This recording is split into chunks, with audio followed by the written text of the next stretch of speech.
Antes de começar o vídeo, eu quero pedir a você que acompanha o Blog da Cidadania que se inscreva no nosso canal, curta e compartilhe os nossos vídeos, acione o sininho das notificações, que assim você nos ajuda a fazer o nosso trabalho. E vamos ao vídeo.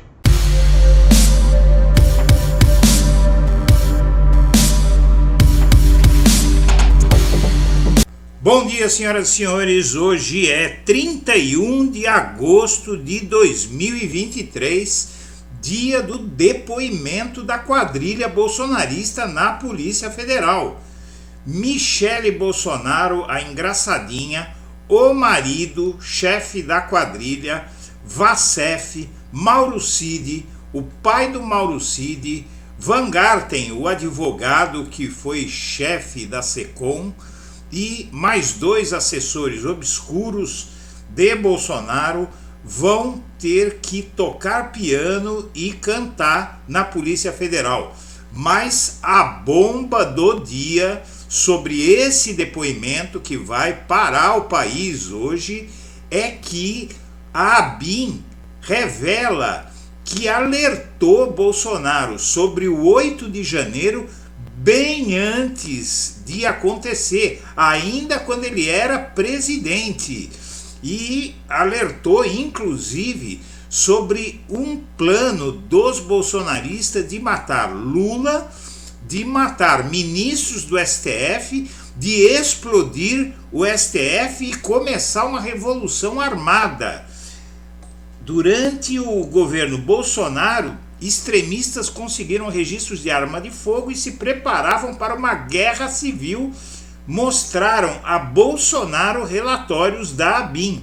Relatórios da ABIN produzidos ainda no governo Bolsonaro mostram como grupos radicais que falavam abertamente sobre matar autoridades e tentar uma revolução armada conseguiram obter armas de fogo e se organizar durante as eleições.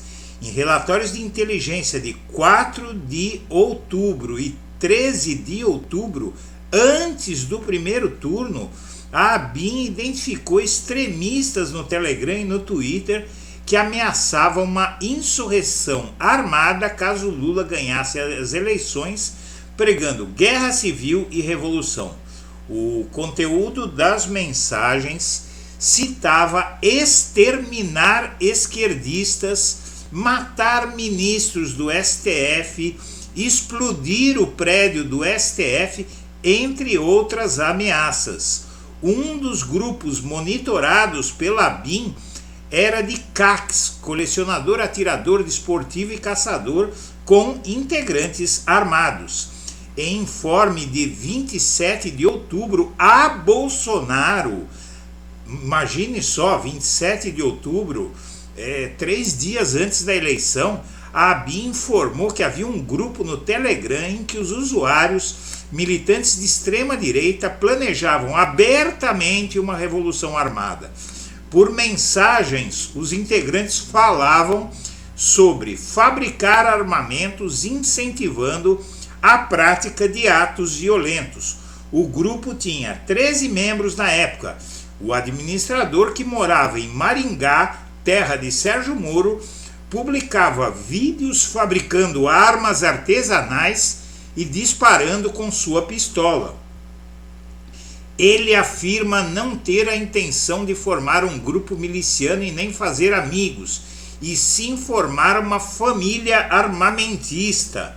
Outro integrante frequentemente publica vídeos mostrando as armas de fogo e componentes que ele mesmo produz e estava fabricando uma submetralhadora no momento do monitoramento da ABIN, informou o relatório. Um terceiro tinha 4 armas registradas e disse que alguém tinha que acertar a cabeça de Lula com uma metralhadora.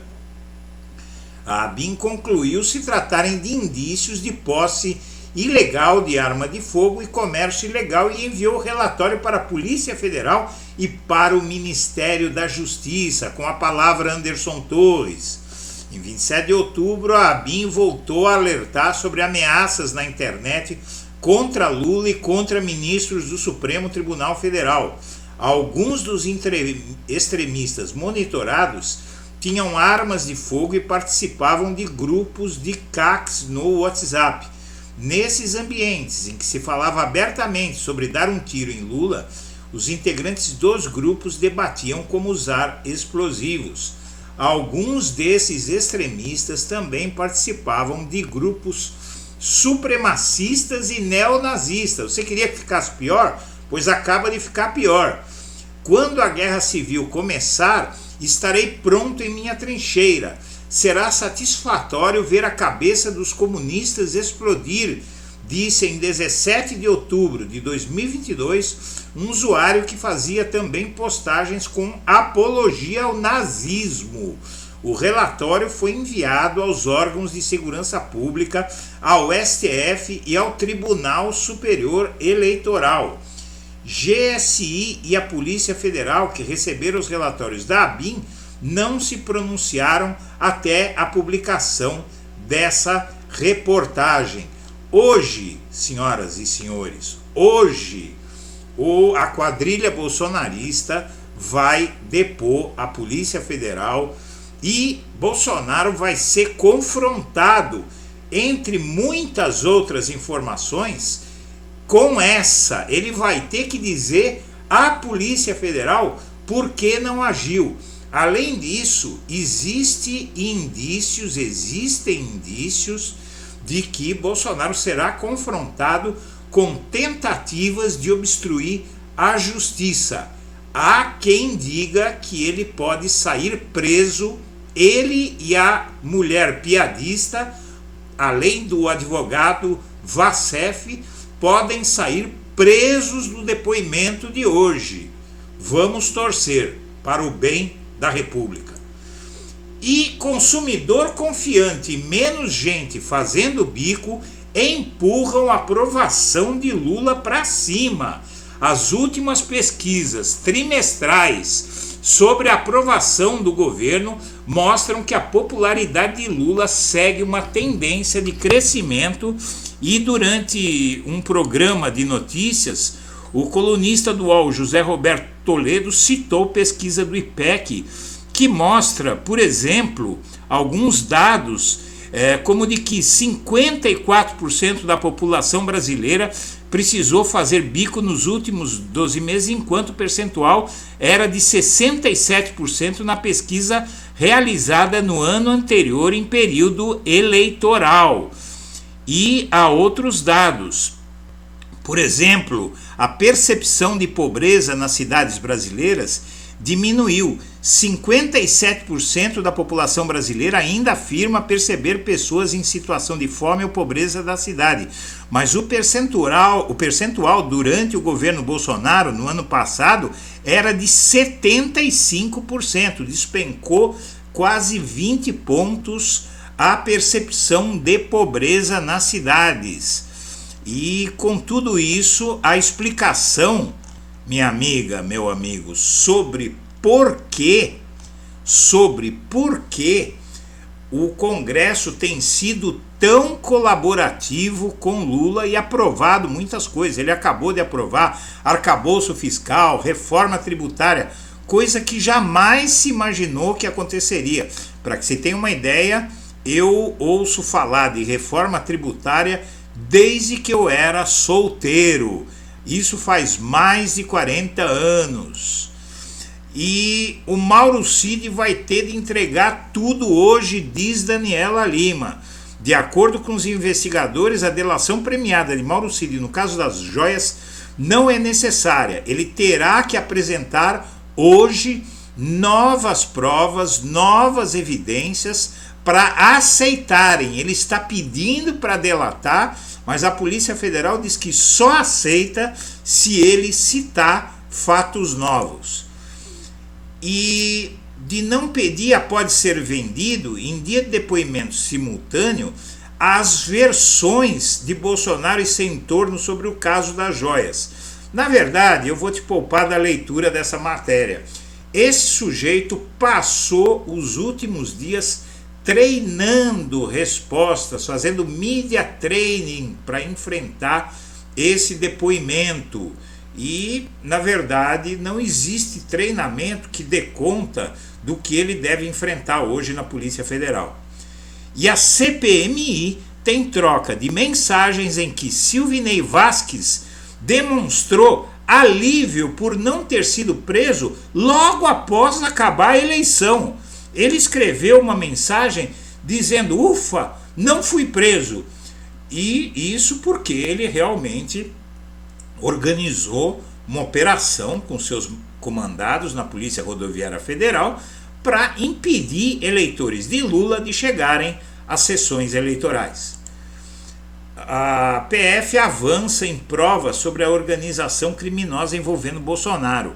Os depoimentos simultâneos de Bolsonaro, Michele e outros 6 investigados vão delinear o papel de cada personagem do grupo.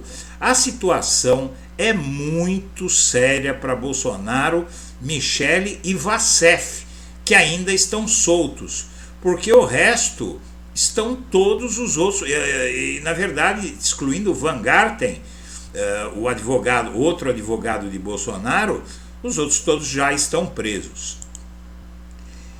E a CPI do 8 de janeiro quer propor delação premiada ao hacker, e essa delação vai blindar o hacker contra a vingança. Ele está sendo alvo de muitas vinganças, não é? Os Bolsonaros estão processando, foi decretada uma pena enorme de prisão contra ele de 20 anos por um juiz bolsonarista, e na verdade essa delação que ele pode fazer pode tirá-lo de um destino muito duro. Não há dúvida de que ele vai aceitar a delação, e isso vai evitar que ele seja alvo do que é uma injustiça, convenhamos, não é?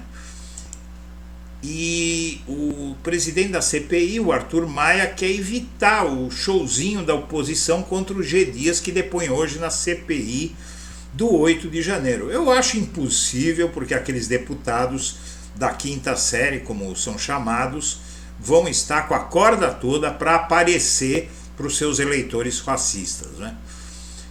E o fim dos artífices do golpe contra Dilma após 7 anos. Cunha, Renan, Temer, todos caíram no ostracismo, ou seja, no esquecimento.